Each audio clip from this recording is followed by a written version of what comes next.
Projetou certinho aí, Vanessa? Sim, Tá joia. Posso começar? pode sim. Tá joia. Aí, Vanessa, vou só. Boa noite primeiro, né, pra todo mundo. Vou só te falar o seguinte: eu tô muito gripado e pode ser que às vezes a minha voz dá uma embolada. E caso vocês não entendam o que eu tô falando, ou não ouço direito, você pode me interromper, pode pedir para repetir, tá? Pode ficar bem à vontade. Aham. Então tá joia. Se você pudesse Pessoal, apresentar antes também. tá, vou apresentar. E aí, pessoal, boa noite. Então, vou estar falando um pouquinho para vocês hoje aqui sobre a atuação do físico esportivo, né, principalmente no ambiente de competição. Passar um pouquinho para vocês como que é o nosso trabalho no dia a dia, também o trabalho lá no FOP, né, na região das áreas de competição em si, tá? Primeiro, agradecer ao pessoal da Liga, agradecer a Vanessa pelo convite. É sempre um prazer estar participando dessas reuniões, trazendo um pouquinho da realidade de trabalho, da realidade de mercado para as pessoas. Então, isso é muito gratificante. Então, meu nome é Gleiverson, sou fisioterapeuta, eu graduei em 2014 na UFJF. Sou especialista em fisioesportiva pelo nosso Conselho Federal e pela Sociedade Nacional de Fisioterapia Esportiva, SONAF. Eu tenho duas pós-graduação, uma em traumatologia e a outra em fisioesportiva, tá? Todas pela UFMG. Atualmente, eu sou sócio proprietário da Clínica Impulso, que é uma clínica aqui na cidade de Ubá, onde a gente tem como foco principal atender atleta, tanto amador quanto atleta de alto rendimento. E a gente atua no mercado aí há 6 anos já trabalhando com esse nicho. E aí, vou falar para vocês um pouquinho sobre a atuação do físio na parte esportiva. E hoje, quando a gente olha o esporte como de um olhar mais abrangente, a gente vê que praticamente todas as modalidades a gente vai ter não só a parte da fisioterapia, mas a equipe de saúde muito fazendo um trabalho muito importante nos bastidores, que vem trazendo muitos resultados positivos para o esporte, fazendo com que os atletas eles tenham, além da longevidade nas modalidades, então o atleta hoje ele consegue se permanecer ativo por mais tempo, graças a esse trabalho, essa equipe multidisciplinar que tem por trás, nos bastidores da preparação do atleta, bem como a gente consegue manter o atleta ativo de forma que ele evite estar sempre lesionando, a gente consegue fazer esse trabalho para que esse atleta ele continue sempre fazendo a prática, com isso a gente reduz custos, né, relacionados à saúde, a gente reduz custos para quando a gente pensa tanto custos individuais para atletas amadores, quanto custos coletivos para instituições, para clubes. Então, hoje a gente tem esse trabalho já bem difundido, né, tanto na parte amadora quanto a parte de atleta de alto rendimento. E isso vem cada vez mais sendo valorizado, visto agora recente que teve a Copa do Mundo, que a equipe de saúde ali que atuou junto do Neymar, tentando trazer ele o mais rápido possível, teve uma lesão grave que talvez fosse em outro momento da história ele ficaria talvez fora do campeonato e a equipe conseguiu trazer ele de volta, então isso é muito importante, valoriza muito as nossas profissões. Então, o que vai ser a fisioesportiva? A fisioterapia esportiva, ela é uma especialidade da fisioterapia, na qual a gente vai estar lidando com atletas, seja atletas amadores, atletas de alto rendimento, e também os praticantes de atividade física.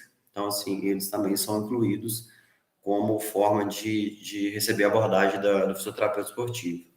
Assim como outras profissões, assim, que é muito claro, né, igual na medicina, que é muito claro, a fisioterapia, ela vai ter algumas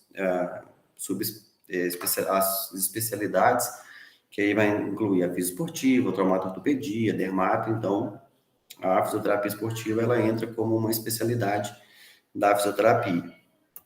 E aí, para a gente falar de fisioterapia esportiva, a gente não pode deixar de falar da SONAF, que é a Sociedade Nacional de Fisioterapia Esportiva e Atividade Física. A SONAF ela é uma associação, uma sociedade, né, montada por fisioterapeutas, e hoje ela basicamente produz as diretrizes que o fisioterapeuta esportivo vai utilizar na sua prática clínica, no dia a dia, nas atividades de trabalho, seja com atletas individuais, clubes ou praticando atividade física. E a SONAF ela vai fornecer materiais como guidelines, como pesquisa, né? Muitos artigos eles são promovidos pelos participantes, por membros, e aí fornece material para o clínico que está lá na ponta, que está lá atuando direto com o atleta, para ele fazer sempre uma prática, né, baseada em uma prática clínica baseada na evidência de confiança, evidência robusta, e isso traz bons resultados, traz resultados que são que entregam muita melhora para o nosso paciente, entrega muita proteção ao nosso paciente no dia a dia de trabalho. E aí uma curiosidade para vocês é que a SONAF, para você entrar, você se tornar um fisioterapeuta esportivo e um especialista em fisioterapia esportiva, ela é feita uma prova, né, uma prova objetiva, junto com algumas questões discursivas. Você atingindo uma determinada pontuação nessa prova, eles leem a sua prova discursiva, e aí passando nessa primeira fase, você entra com uma apresentação de currículo. Então, tudo que você fez até aquele período, você coloca lá, tem um edital com as pontuações, e aí, baseado na pontuação que você atinge, somando tanto a prova quanto a parte do currículo, você passa e entra para a sociedade. Lembrando que, para você fazer a prova, você tem que ter 2 anos de formado, no mínimo. Então, você se gradua, aí após 2 anos, você faz a prova. Eles falam que esses 2 anos eles servem como um laboratório, né, para você se inserir no mercado, tentar procurar a parte de fisioterapia esportiva, até para você gerar um currículo para quando você for fazer a prova, você ter como disputar com outros profissionais de forma mais parelha, né? E aí, falar um pouquinho para vocês da importância do que vocês vêm fazendo, a importância das ligas, né, das ligas acadêmicas. Eu, enquanto aluno de graduação, eu sempre gostei muito, eu fui membro de liga de fisioterapia esportiva, eu fui membro do diretório acadêmico, e a gente organizava muitos eventos, organizava reuniões, congressos, e esse processo que vocês estão vivenciando das ligas, que vocês estão trabalhando aí, né, porque, querendo ou não, é trabalhoso manter essas ligas ativas, isso vai gerar muitos frutos quando vocês formarem, porque esses ambientes que vocês criam, de ter reuniões e discussões, são ambientes que vai criando para a gente uma possibilidade de, no futuro, conseguir fazer bom trabalho em equipe, de ter um bom poder de argumentação, de um bom poder de discussão de ideias. Então, isso nos engrandece muito. Além da parte do conhecimento em si, tem toda essa parte do interpessoal, que quando a gente se forma, na verdade, é um fator que, às vezes, nos abre muitas portas. Você ter um interpessoal muito bom, você ser visto durante a graduação, você estar à frente desses movimentos, ele permite abrir muitas portas. Quando eu me formei, no período que eu estava na graduação, eu participei das ligas, e eu conheci muitos amigos que já estavam lá, e que depois a gente teve a oportunidade de trabalhar junto, oportunidade de inserção no mercado, através desse conhecimento. Então, assim, invistam cada vez mais nas ligas de vocês, não só da saúde e esporte, mas todas as ligas que vocês tiverem oportunidade, que vocês tiverem afinidade na área, invistam, porque no futuro isso vai trazer muitos frutos bons para vocês. E aí, quando a gente fala de fisioterapia esportiva, eu falo que o fisioterapeuta esportivo ele tem que experimentar do esporte. Então, uma coisa que desde quando eu comecei a trabalhar com fisioterapia esportiva, isso há 6 anos atrás, eu coloquei isso muito em prática. Então, assim, eu sempre gostei de fazer atividade física, mas antigamente eu pensava que só existia o futebol como esporte no mundo. E aí, com o passar do tempo, a gente vai descobrindo que existem outras modalidades que são muito prazerosas, que são muito boas. E eu sempre tento experimentar o que os meus pacientes, que os meus atletas experimentam. Lógico que a gente nunca vai chegar na intensidade que eles chegam. Então, quando você fala no atleta de alto rendimento, lógico que a exposição de carga, a exposição de trabalho dele é muito superior ao que a gente experimenta, mas a gente tem uma noção do que aquelas atividades vão demandar dos nossos pacientes, dos nossos atletas, para quando ele chegar, eu ter uma fala com ele que ele me entenda e que eu entenda o que ele precisa também. E aí isso gera laços de confiança entre você e seu paciente, entre você e seu atleta. Então, isso é muito importante. Então, a prática da atividade física, para quem gosta de atuar na parte tanto na parte de esporte em geral, né, que compor equipes que vão estar junto trabalhando com esporte, então é muito importante a gente conhecer da atividade, conhecer da prática, porque isso faz um diferencial muito grande na hora que você vai ter o seu raciocínio clínico, na hora que você vai atender seu paciente lá.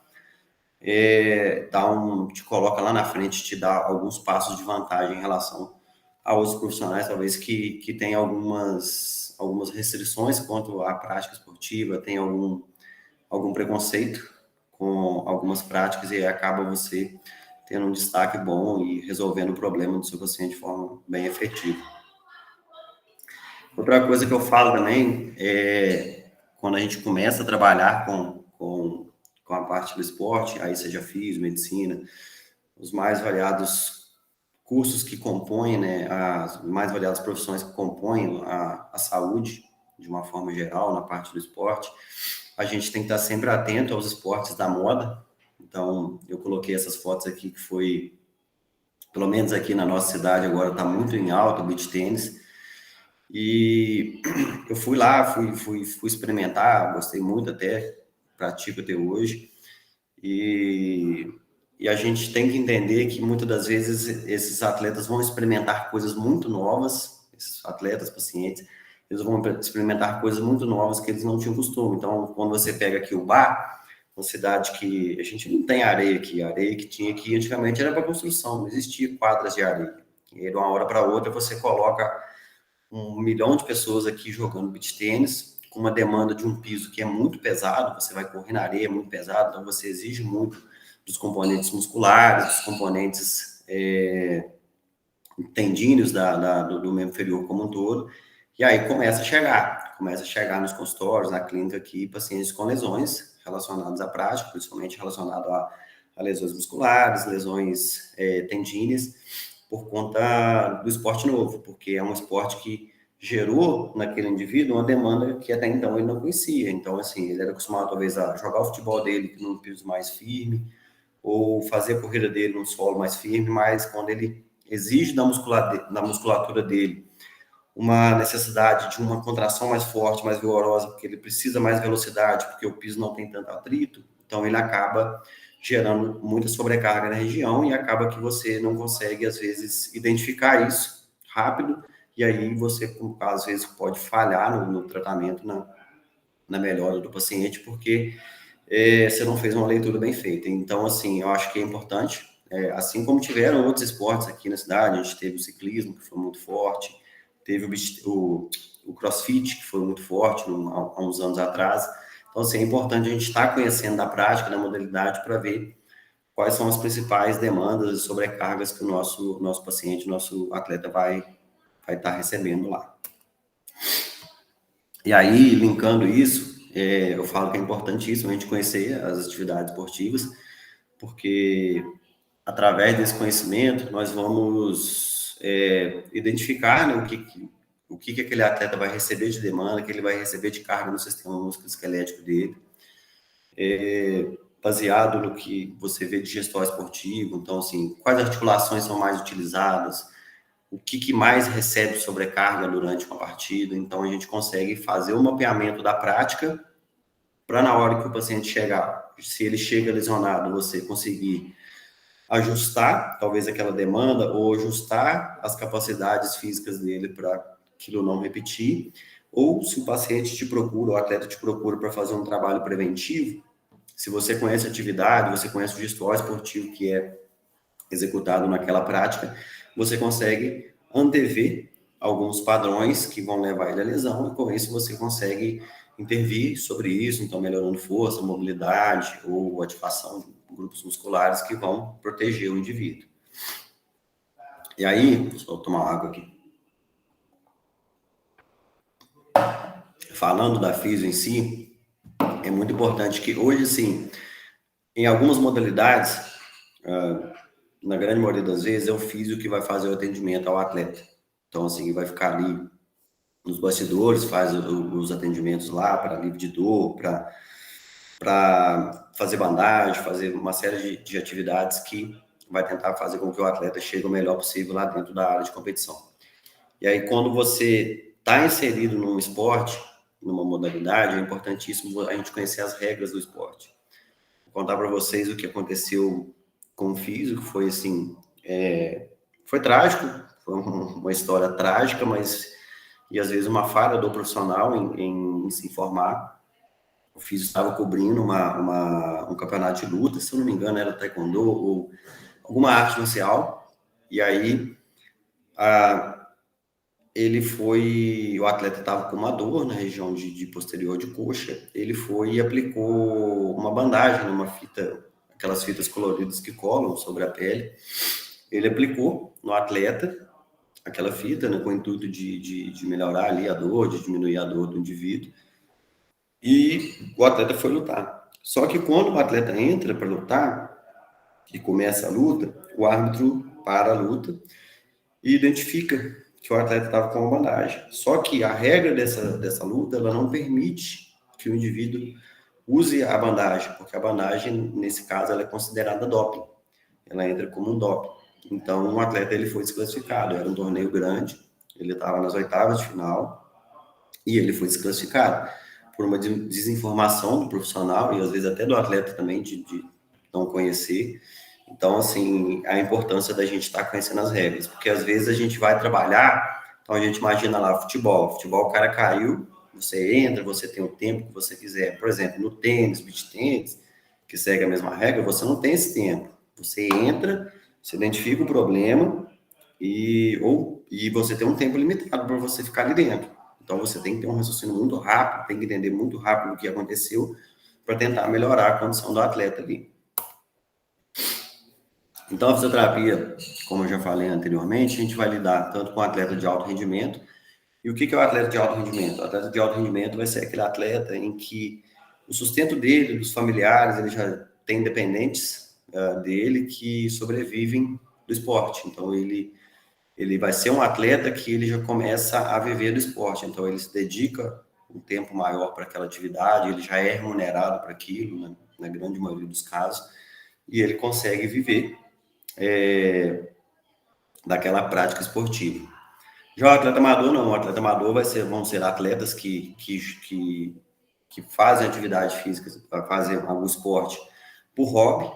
Então, vai ser aquele cara que trabalha a semana toda, faz um treino ali, aqui, e no final de semana ele joga. E ele quer jogar com intensidade. Só que, às vezes, ele ficou a semana toda sem treinar, sem expor o corpo dele a uma atividade.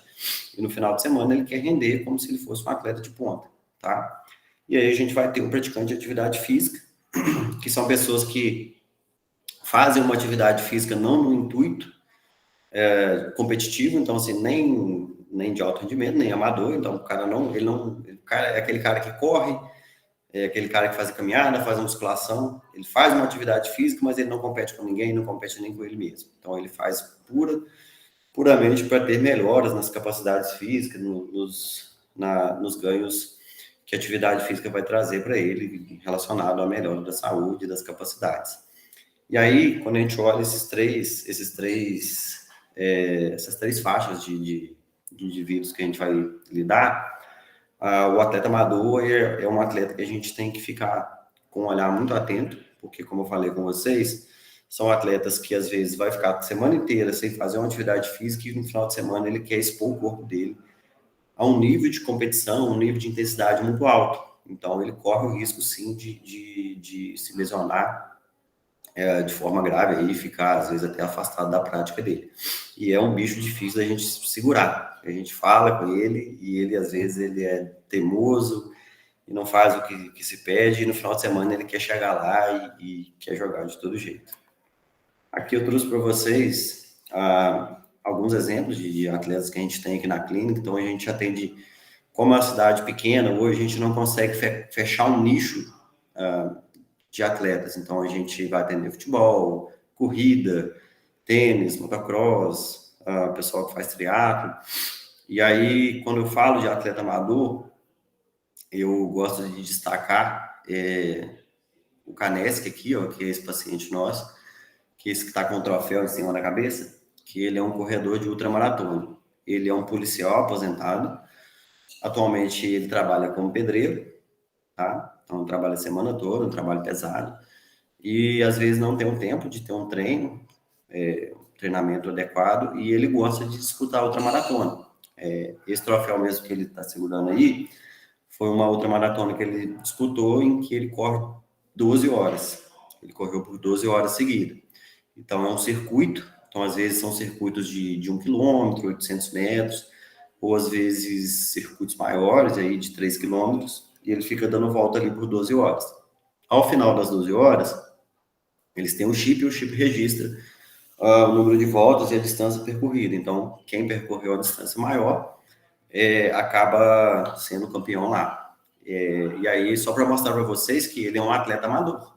Só que a demanda que ele impõe sobre o corpo dele é muito alta. Então, se a gente não ficar constantemente monitorando esse cara, constantemente orientando ele a fazer os trabalhos, a fazer os ajustes no treinamento dele, pelo mínimo que ele consiga fazer, esse cara ele vai chegar lá e vai machucar. E aí é frustrante para o físico que está aqui acompanhando, é frustrante para ele que às vezes desloca para outra cidade, chega lá não consegue. Então, lidar com o atleta, muitas das vezes a gente tem que ter tanto o nosso mental muito bom, a ponto de conseguir também trabalhar o mental desses indivíduos que, principalmente quando relaciona-se com lesão, eles acabam tendo um decréscimo, assim, do ânimo, das capacidades dele de tentar sair daquela situação difícil, e isso, às vezes, atrapalha muito na recuperação. Então, é um papel importantíssimo do físio, né?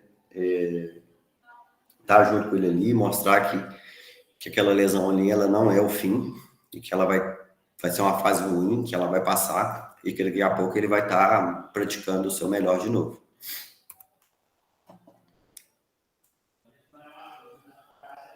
E aí, a física esportiva a gente vai trabalhar tanto com atletas individuais, então quando você pensa que esse atleta de cima que ele disputa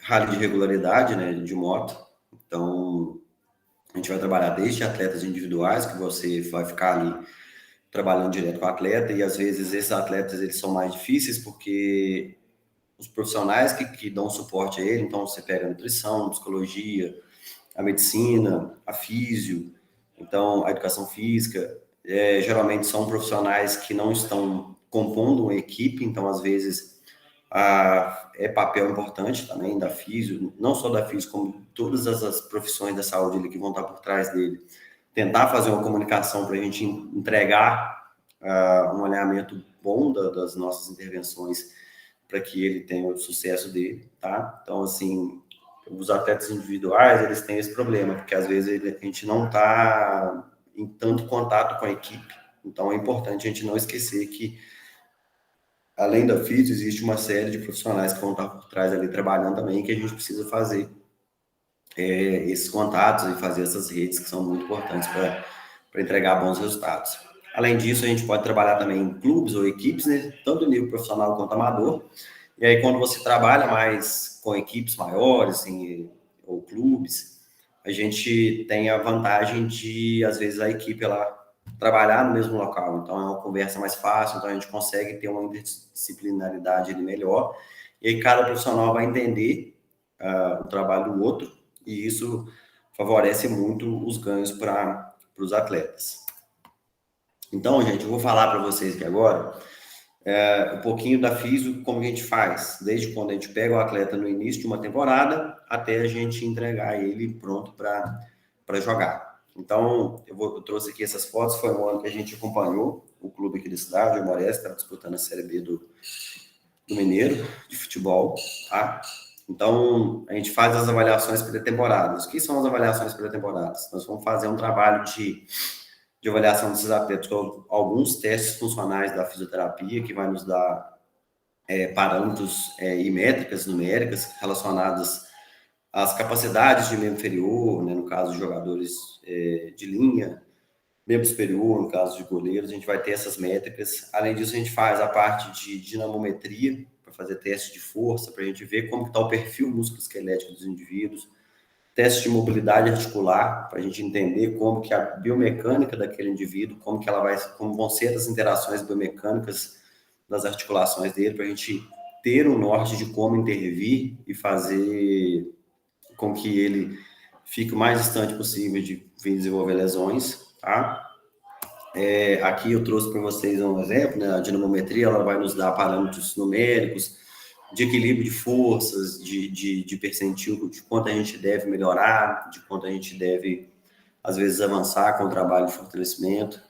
Tem aqui do lado a parte da termografia, que a gente usa também para fazer monitoramento de lesão no indivíduo, para ver se existe alguma alteração ali na musculatura já, algum processo de fadiga, algum processo que nos mostra que aquele indivíduo ele pode vir a ter uma lesão. Então, na pré-temporada, a gente vai fazer um mapeamento dos indivíduos, para daí a gente começar a entender como que está aquele sistema daquele indivíduo, para eu entender quais são as capacidades, ou seja, o que aquele sistema músculo-esquelético daquele atleta suporta e o que eu vou colocar de demanda. Porque era muito comum antigamente, quando não se faziam as avaliações pré-temporada, o atleta chegava simplesmente e era imposto um volume de treino no atleta. Então, a gente tinha muito problema com lesão nessa fase. Então, muitos atletas machucavam porque, às vezes, tinha um atleta que estava com as capacidades físicas muito reduzidas, e aí ele entrava com uma demanda de treinamento muito alta, e aí acabava gerando um estresse naqueles tecidos, naquelas estruturas, e o atleta lesionava. Então, as avaliações pré-temporadas, elas são muito importantes para a gente determinar o perfil musculoesquelético do indivíduo e para ver o quanto a gente pode impor de carga, impor de trabalho relacionado ao programa de pré-condicionamento dele. Passadas as avaliações, a gente vai passar o período pré-competitivo, é onde eu vou lapidar o atleta, a gente vai junto com a preparação física, junto com a nutrição, medicina, psicologia, a gente vai lapidar esse atleta para que ele chegue no período competitivo no melhor das suas capacidades físicas. Aqui eu trouxe para vocês, né, a teoria de sistemas complexos, que são relacionados à lesão. Então, é um trabalho de duas físicos, né, de BH, na verdade de três, que é a Natália Bettencourt, o Luciano de Michelis e o Sérgio Fonseca. Eles criaram a teia de determinantes, que é como se fosse uma teia que nos mostra quais são os principais fatores que vão levar o indivíduo a desenvolver uma lesão. E a partir daí a gente consegue, com aquelas avaliações, entender quais são os principais pontos fracos do indivíduo, para daí a gente conseguir prevenir lesão, baseado nessa teia. A gente vai montar a teia, então pega lá um indivíduo que tem muita fraqueza de posterior, muita fraqueza de glúteo, muita limitação de ADM de dorsiflexão, ADM de tornozelo. Principalmente esse cara vai ser um cara que tem alto risco de ter uma lesão. Então você consegue antever um pouquinho esse processo que vai levar ele a desenvolver sobrecargas, tanto joelho, tanto quadril e tornozelo também, para daí a gente começar a fazer alguns trabalhos mais diferenciados. Então, eu não posso fazer o mesmo trabalho com todo mundo. Se eu vejo que tem um atleta que está com as capacidades muito baixas, eu tenho que trabalhar com aquele cara de forma mais individualizada, de forma mais organizada, para que não venha ter lesão. E aí a gente, pensando nisso, né, a Físio, junto com a educação física, a gente tem um trabalho muito importante de fazer o controle de carga no indivíduo. Então, assim, eu trouxe aqui nesse gráfico da minha direita aqui, a relação da curva de supercompensação, né, que, por exemplo, a gente dá um estímulo no momento inicial. Quando a gente dá o estímulo, rapidamente a gente decresce as capacidades do indivíduo. Então, eu tenho um atleta, comecei na pré-temporada com ele estava na linha de base aqui com as capacidades. Eu dei um estímulo, e aí ele vai ter um período de decréscimo das capacidades, né? E ele vai ter uma fadiga, ele vai ter um cansaço. Logo em seguida, ele começa a recuperar, e aí ele não vai voltar para a linha de base, porque teve um estímulo ali que fez com que o sistema músculo-esquelético dele passasse por adaptações. E aí ele já vai subir as capacidades. E aí, quando eu der outro estímulo, ele vai cair as capacidades de novo e aí vai voltar cada vez mais alto. Então, a gente tem uma curva de progressão das adaptações dele. Então, é importantíssimo a gente fazer esse controle de carga, então, assim, dosar essa carga nos atletas, para que a gente não tenha um efeito contrário, que é o efeito burnout, que a gente aplica o estímulo e aí eu não dou o tempo suficiente ou eu dou uma carga muito alta, as capacidades do meu atleta caem muito e ele não consegue recuperar na linha de base ou acima da linha de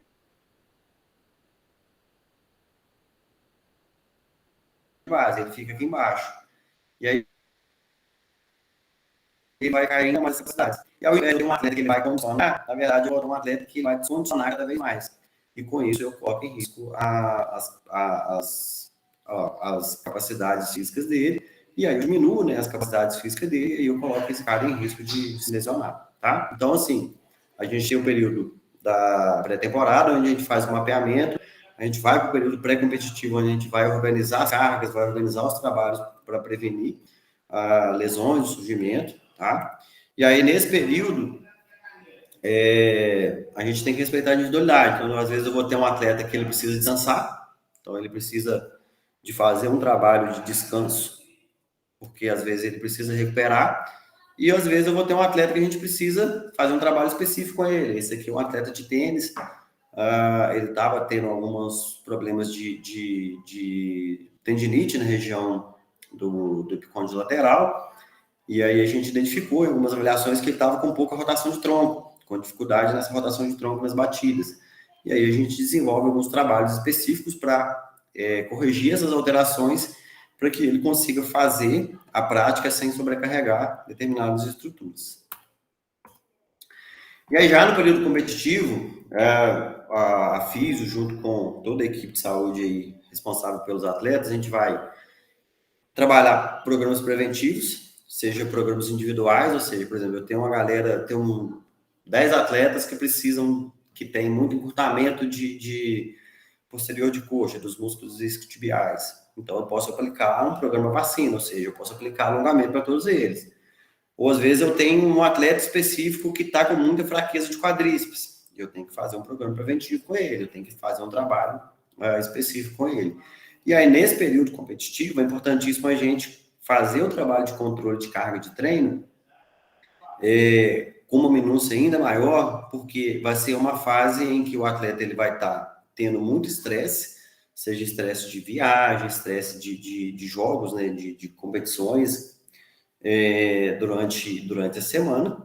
Além disso, às vezes o clube não está bem, o cara tem estresse que o clube não paga, o cara tem estresse que não está tendo bons resultados, o cara tem estresse que ele foi tirado da equipe principal. Então, assim, são várias coisas que a gente tem que estar sempre monitorando. E hoje a saúde ela tem uma série de ferramentas, como questionários, para a gente fazer esse rastreio, tá? E aí reunir com a equipe e ver como que está cada atleta naquele momento para a gente conseguir intervir e evitar que o atleta chegue numa condição em que ele não vai, que ele perde rendimento e que ele vai se tornando cada vez mais sem capacidade de estar fazendo atividade. E visto que, sim, a gente tem que sempre pensar que quando a gente pensa no alto rendimento, em atletas aí que são caros, né, atletas que são caros para clubes, a gente tem que tentar manter o máximo de tempo possível esse atleta em atividade, porque ele parado, ele machucado, ele fora do clube, ele gera prejuízo. E aí o clube começa a cobrar da gente também, porque o cara começa a dar prejuízo. Prejuízo com custo de saúde, prejuízo que ele não está jogando, não tem direito de imagem, então é uma série de coisas que são cobradas, não só do FIS, mas como toda a equipe que é responsável por manter os atletas na sua integridade fazendo atividade. Então, a FIS esportiva, a gente vai lançar a mão de uma série de ferramentas. Então, a gente vai utilizar desde a parte dos equipamentos de fotobiomodulação, as correntes elétricas, os agulhamentos a seco, que são técnicas que a gente usa tanto para melhorar questões de padrão de ativação muscular, né? Diminuir bandas tensas, diminuir dolorimento do paciente. A gente vai usar a parte de cinesioterapia,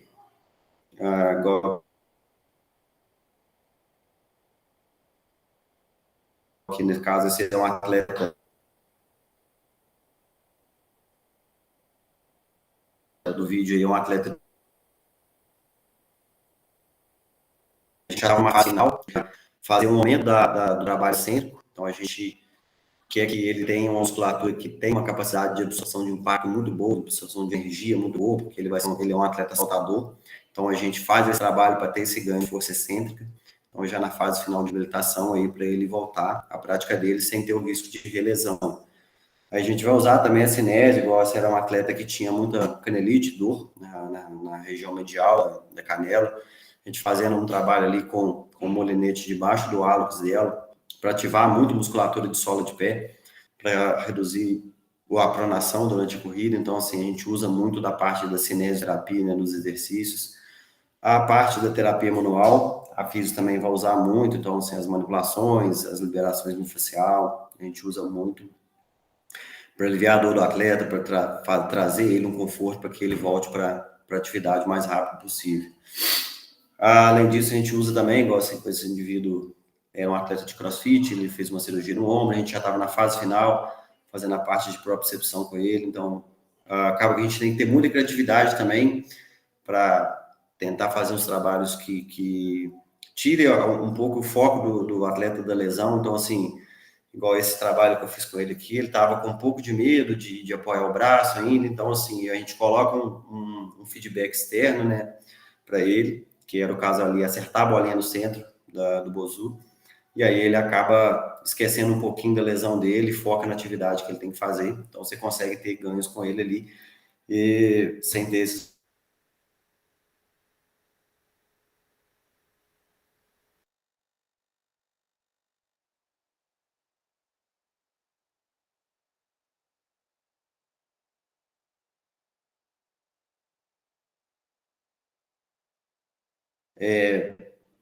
atendendo ali, esse vídeo foi um atleta de tênis, um torneio de tênis aqui, o atleta estava numa troca de bola e ele acabou tendo um espasmo de região de quadrado lombar, da região ali, então rapidamente a gente chega no atleta, a primeira coisa é tentar acalmar o atleta, falar para ele que não tem nada grave, que tá tudo tranquilo, que é para ele se acalmar, porque isso vai interferir muito na recuperação dele, uma vez que você tem um atleta que ele machuca, ele tem um episódio de uma lesão, um episódio de uma dor, e se você não acalma ele depois, ele tende a ficar muito bloqueado por conta de medo, tem muita cinesiofobia, né, medo de se movimentar, então a gente acaba tendo muita dificuldade. Então o físio vai fazer esse contato inicial aí, e aí a gente faz as intervenções e tenta rapidamente reduzir dor, né, melhorar a mobilidade do indivíduo ali para que ele saia ou para que ele retorne à prática esportiva.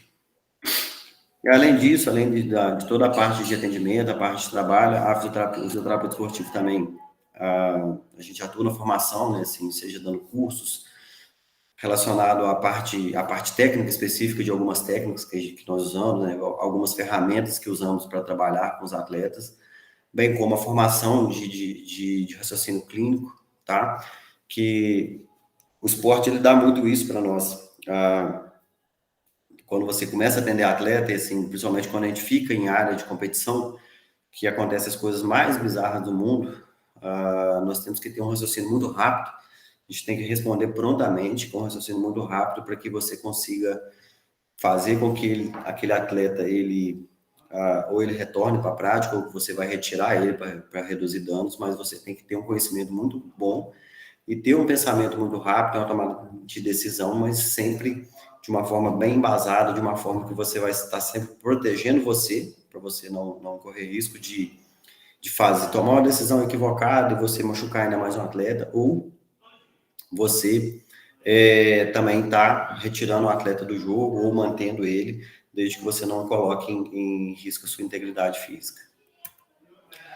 E aí eu falo sempre, serve para qualquer profissão, busquem sempre estar entre os melhores da profissão de vocês, busquem sempre as referências,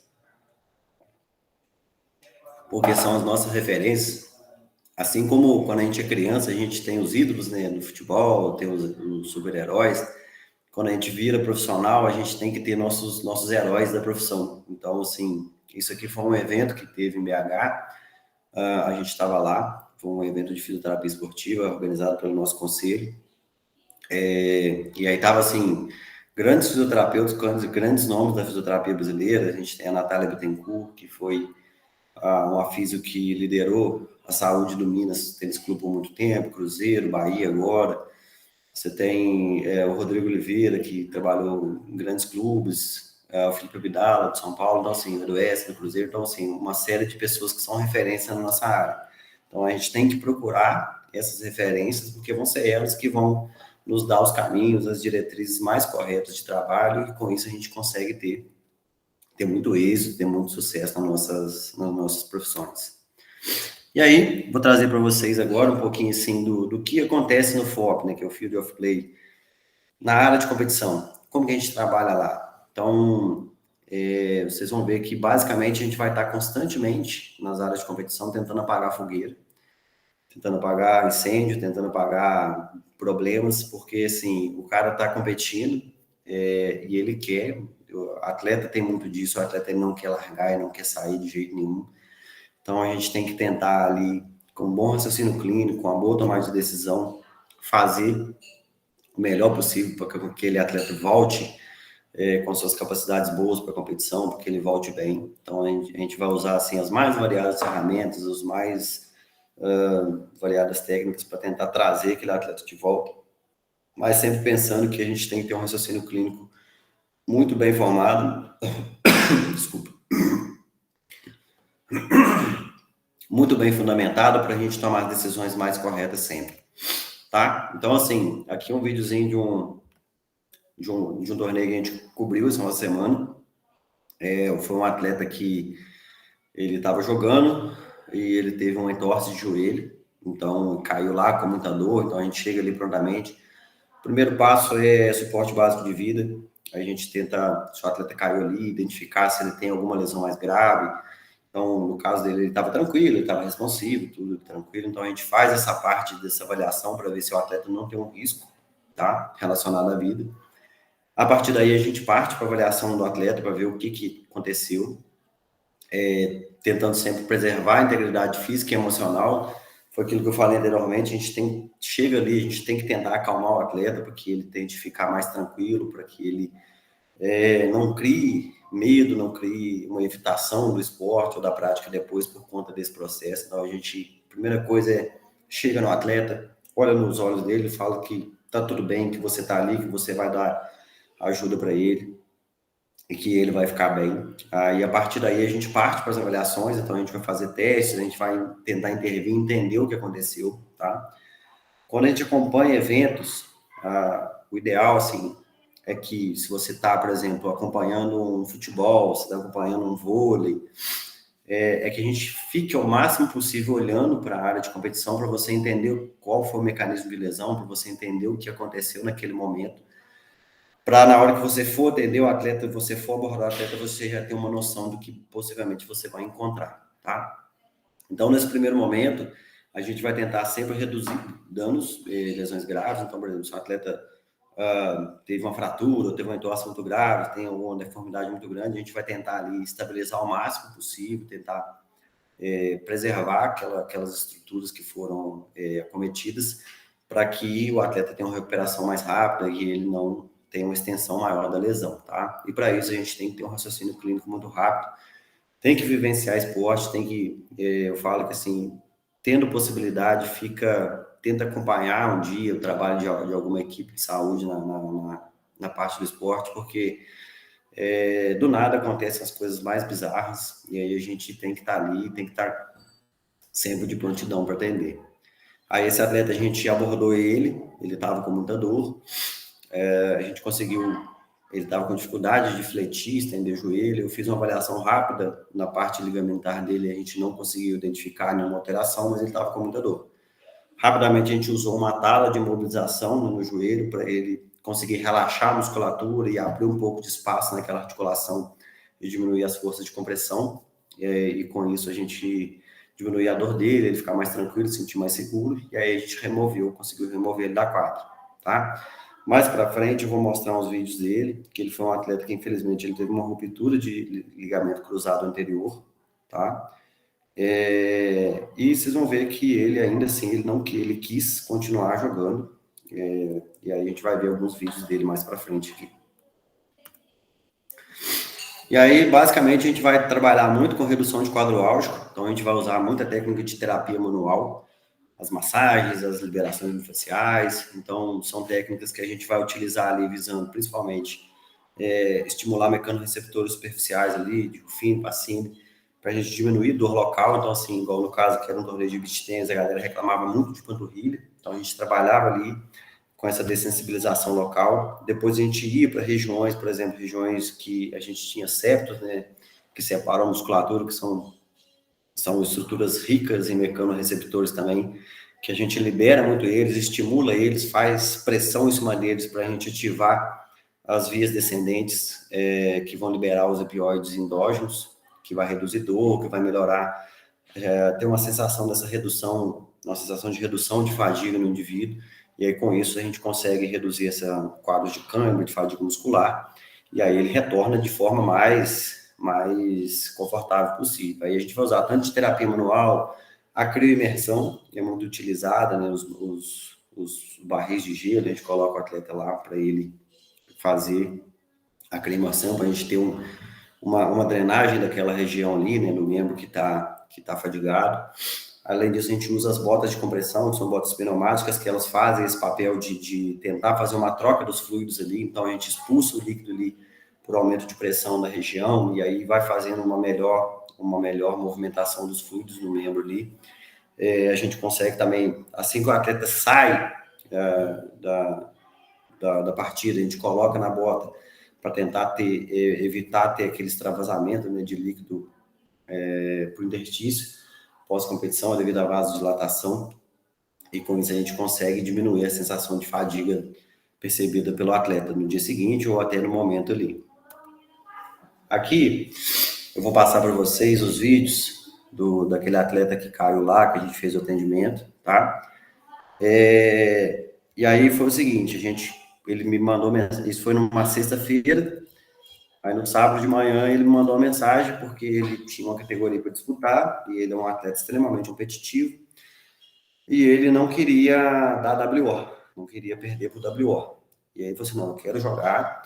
E aí eu conversei com ele, a gente se falou pelo telefone, eu falei com ele, falei, cara, expus para ele todos os riscos, né? Ele já estava com uma ruptura de cruzado, e ele me perguntou, o que você pode fazer por mim?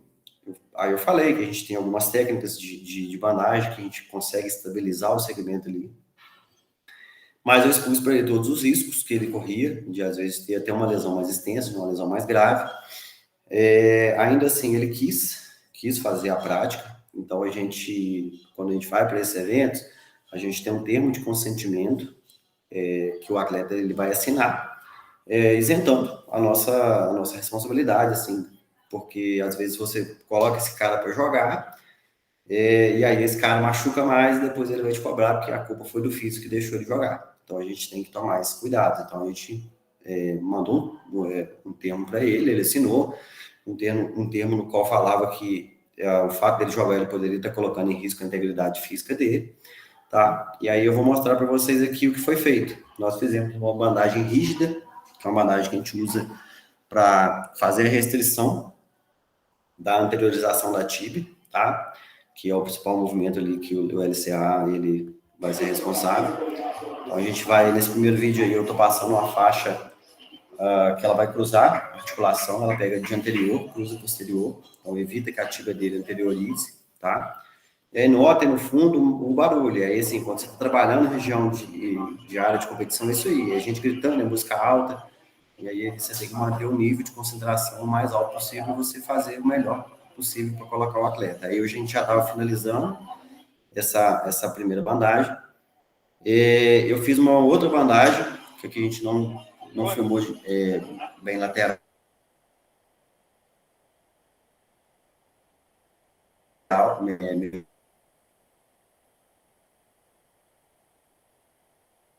medial, desculpa, que é uma bandagem que ela estabiliza a abdução do joelho, então, para que a gente possa conferir estabilidade para ele. E aí aqui já é finalizando ela, já fechando. A gente vai botar hastes ali de bandagem rígida.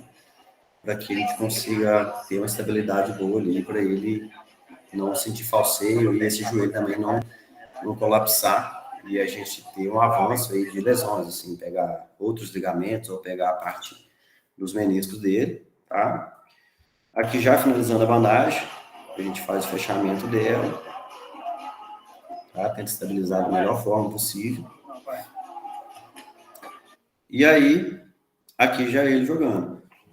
Ele lá, com a perninha dele lá, manquetinha lá, mas conseguiu jogar, ele conseguiu classificar da fase de grupos e foi eliminado nas quartas de final. Então, assim, teve um estado muito bom, não teve nenhuma lesão a mais, não teve nenhuma agravo da condição dele. Então, foi uma muito bom processo. Então, a gente também atua nessa parte de tentar retornar o atleta, tá? Vale ressaltar, gente, que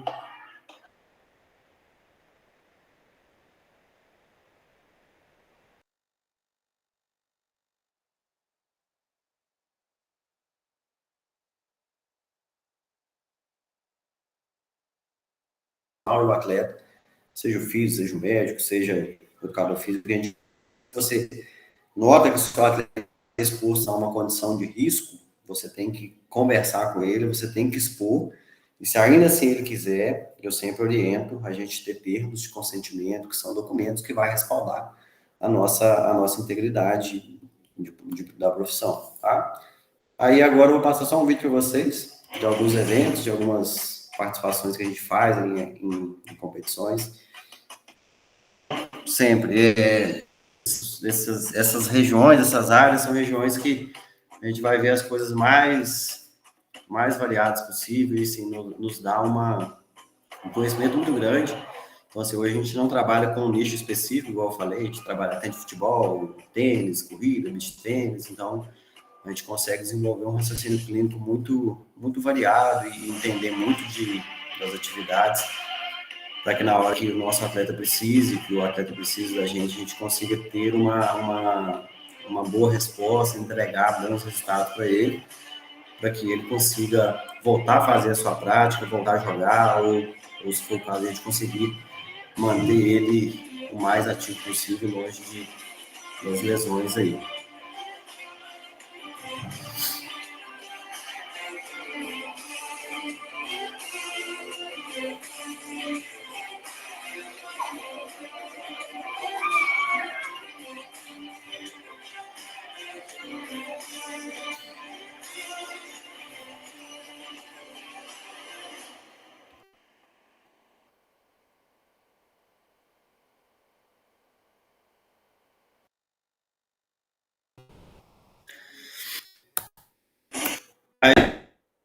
Isso que eu vou falar para vocês, fica aqui os meus contatos, contato da clínica.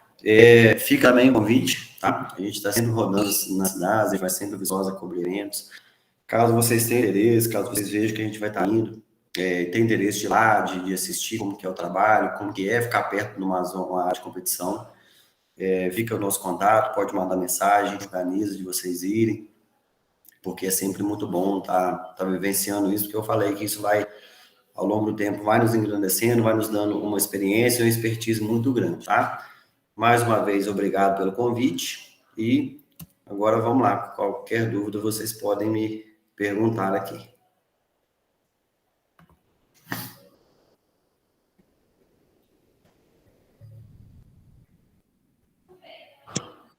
Só queria agradecer também por você ter aceitado o convite em nome da diretoria da LASE. E se alguém, Foi um prazer. especialmente o pessoal da fisioterapia, né, se tiver alguma dúvida.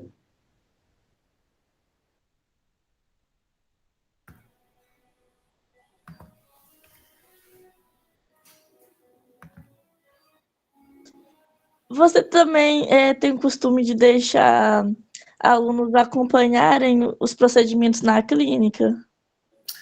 Sim, a gente tem. Eu tenho aqui hoje estagiários, né? Estagiários que acompanham. E agora tem a FAGOC, né, que abre um curso novo, e de vez em quando os alunos eles vêm acompanhar trabalhos, a gente apresenta equipamentos, apresenta as coisas que a gente tem também para estar vivenciando o mundo, né, como que é a prática da profissão.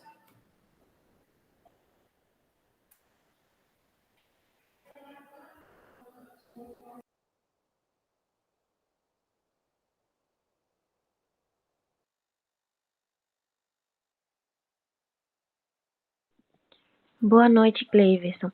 Eu queria te perguntar sobre o tape, sobre a bandagem elástica. O que que você acha, na sua vivência, o que que você tem de experiência, assim, sobre o resultado dele no esporte? Porque a gente vê muito falar na dermato, em pós-operatório, e ele no esporte. Qual o efeito que ele traz, o benefício que ele tem para a gente usar em atleta?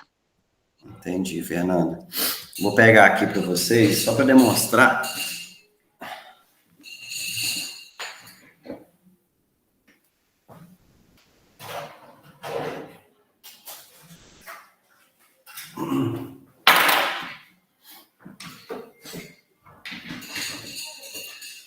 Ó, em relação a tape, em relação ao kinesiotape, né, esse tape aqui, ó, tá?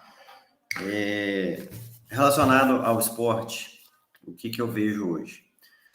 Existe uma indústria, quando o tape foi criado, quando o Kenzo desenvolveu esse tape aqui, ele fez algumas coisas assim, a meu ver, erradas. Ele comprou pesquisa, então ele comprou resultados de pesquisa e ele falava que o tape resolvia tudo. Só que com o passar do tempo foram feitas pesquisas de qualidade, até tinha um grupo brasileiro que fazia muita pesquisa relacionada a isso, e viu que esse tape aqui, para estabilidade articular, para inibição muscular, inibição de tensão muscular, não existe nenhuma evidência que comprove que isso funcione, tá? O que eu noto é o seguinte: eu uso hoje, para que eu uso o tape? Eu uso geralmente ele como um pré-tape. Eu, por exemplo, vou fazer uma bandagem rígida em punho ou joelho, qualquer outro lugar, e a bandagem rígida, geralmente, por o fato dela ser rígida, a cola dela tem uma tendência a machucar, ela gera muito atrito na pele. Então, eu gosto de usar o tape como um pré-tape somente. Então, eu coloco ele e coloco a bandagem rígida por cima e uso ele só como proteção. Ele não tem função nenhuma ali, além de proteger a pele do indivíduo, tá? No esporte, quando que eu uso isso aqui? Além de pré-tape, né? Como forma de proteção. Para retirada de equimose. Então, o paciente que teve uma lesão muscular, que teve uma equimose muito grande, quando a gente cola isso aqui em cima, isso diminui muito a equimose, tá? Igual você falou, a parte da dermato usa demais. Então, assim, principalmente para retirar a equimose, ela é muito eficiente, muito eficaz. Assim, não tem uma explicação até hoje por que funciona, mas funciona. Você cola isso por cima lá e clareia a pele, e é nítido, tá? Mas, assim, para a prática esportiva for melhor de performance, assim, não tem resultado nenhum, tá? A bandagem que tem resultado para melhor de performance é essa bandagem aqui, ó. Tá? Ela chama Dynamic Tape, ela é uma bandagem elástica, tá? Na verdade, ela é uma hiperelástica, você vai puxando ela, ela vai esticando toda a vida, ó. Ela não tem parada. E ela é muito utilizada para você otimizar a contração muscular, otimizar ou retardar a contração, como frenar contração muscular, frenar segmento, né? Frenar braço, frenar perna, você usa ela, tá? Então, ela tanto otimiza, tanto ela otimiza a contração, como às vezes ela consegue restringir um pouco o movimento, tá? Então, essa é a que tem evidência. Então, tem pesquisas boas que falam que ela realmente tem evidência para isso, tá? Só que qual o problema dessa bandagem? E assim, em algumas modalidades esportivas, principalmente modalidade relacionada que você precisa de muita energia elástica, ou saltos, essas modalidades de atletismo, ela é considerada doping, porque realmente ela tem potencial de fazer você ter ganhos de altura, ganhos de amplitude, tá? O único problema dessa bandagem é que ela é muito cara. Então, por exemplo, um rolo de bandagem desse aqui hoje, ele deve custar mais ou menos aí uns 140, 150 reais. 5 metros de material, e aí às vezes você vai precisar usar num segmento aí pedaços grandes e pedaços sobrepostos para você ter efeito. Então acaba que ela não é muito utilizada na prática clínica, tá? Mas o kinésio, a gente vê muito ainda, né? Futebol tem demais, vôlei tem muito, mas eu acho que é muito desse mito que foi criado lá quando o Kenzo desenvolveu o produto, e isso acabou ficando. As pessoas, elas têm uma crença que realmente isso vai resolver, mas na prática clínica eu não vejo nenhuma possibilidade disso ter efeito, não.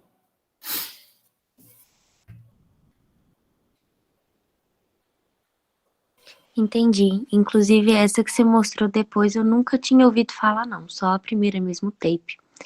Mas essa questão da equimose realmente é muito bom. Desaparece mesmo, né? Igual você falou. E enquanto a gente puder usar, né? Por mais que não tenha artigo hoje, comprovação, a gente vai usando, né? Como se diz, tá dando certo.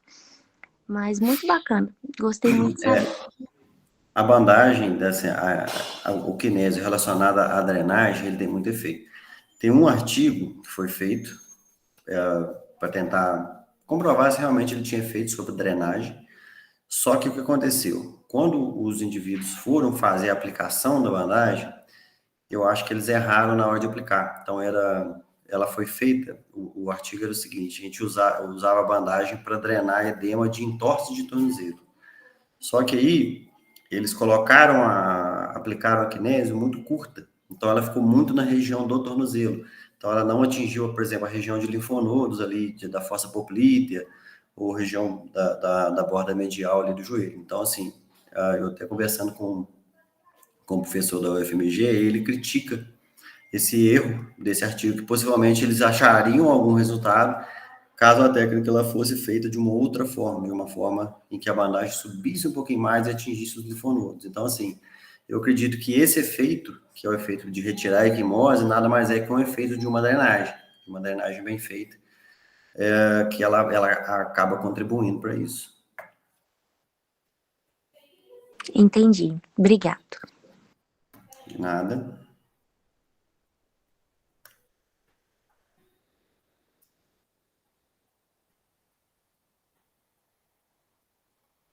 Eu acho que se ninguém tiver mais alguma dúvida, a gente pode encerrar.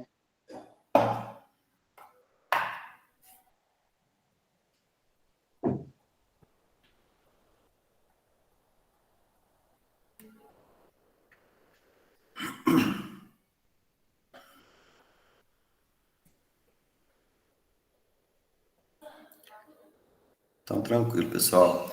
Aí, mais uma vez, eu agradeço, tá? A oportunidade de estar aqui falando para vocês. E qualquer coisa, vocês podem procurar lá nas redes sociais, podem mandar mensagem. Quando a gente tiver com os eventos aí, podem nos procurar, que a gente recebe vocês lá com o maior carinho, tá bom?